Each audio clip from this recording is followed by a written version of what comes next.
আসসালামু আলাইকুম। আজকের আলোচনার বিষয় হচ্ছে গর্ভপাত বা অ্যাবরশন, যা বাংলাদেশ দণ্ডবিধির 312 থেকে 316 ধারা পর্যন্ত আলোচনা করা হয়েছে।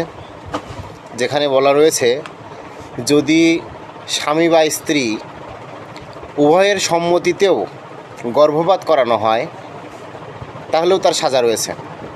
যদি স্ত্রীর অনিচ্ছায় বা স্ত্রীর অজ্ঞাতেও যদি অ্যাবরশন করা হয় বা গর্ভপাত করানো হয় তাহলে তার জন্য সাজা রয়েছে। আমরা সচরাচর দেখে থাকি বিভিন্ন ক্লিনিক বা হসপিটালে কোনো গাইনি বিশেষজ্ঞ ডাক্তারের চেম্বারের সামনে লেখা থাকে, এখানে গর্ভপাত করানো হয় না।